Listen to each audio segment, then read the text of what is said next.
Rasulullah Shallallahu Alaihi Wasallam bersabda kepada kita, as-salatu imaduddin, faman aqamaha faqad aqamaddin, wa man tarakaha faqad hadamaddin.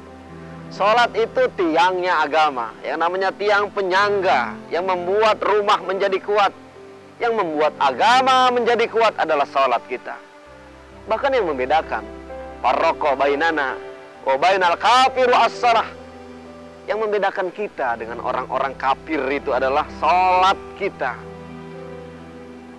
Kita tidak bisa salat dikarenakan dalam keadaan sakit, berwudu. Dokter melarang kita untuk terkena air. Islam mengajarkan dan memudahkan kita. Yassiru wala tu'assiru. Dipermudah bukan malah dipersulit. Kita diperbolehkan untuk bertayamum. Tidak menggunakan air tapi dengan debu yang suci. Dalam keadaan sakit kita tidak mampu sholat sambil berdiri. Kita sholat sambil duduk boleh. Duduk pun tidak mampu, sambil berbaring pun diperbolehkan. Berbaring juga kita tidak mampu untuk sholat. Dengan isyarat, kerlipan mata, gerak tangan pun sholat kita diperbolehkan.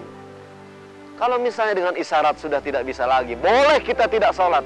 Tapi ingat, undang tetangga kita untuk mensolati jenazah kita.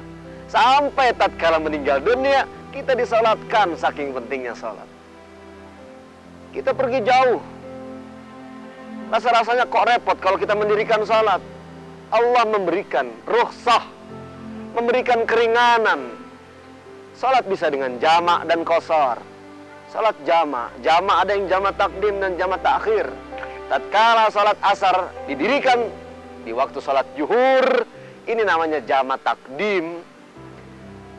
Kalau 4 rakaat kita bisa rangkum dan ringkas menjadi 2, ini namanya dengan qashar.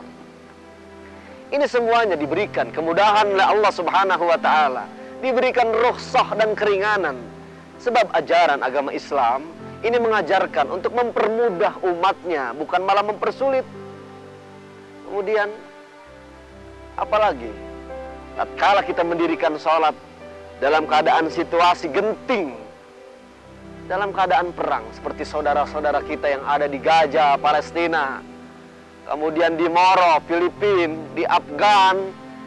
Ini yang dalam keadaan genting, dalam keadaan perang, sholat pun wajib didirikan. Namanya sholat dalam keadaan perang. Yang satu, apabila musuh berada di luar arah kiblat, maka sebagian menghadap kiblat, yang sebagian lagi menghadap ke arah musuh.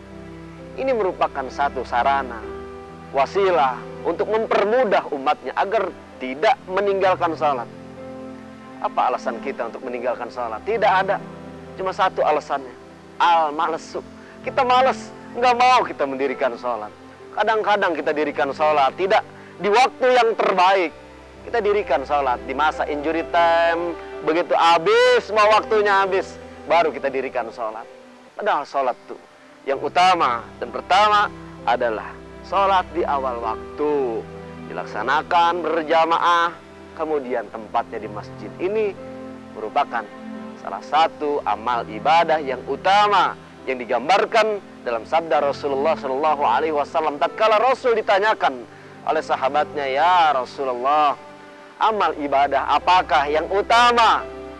Kata baginda Rasulullah Shallallahu Alaihi Wasallam, pertama dijawab, as-salatu fi waktiha. Salatlah pada waktunya.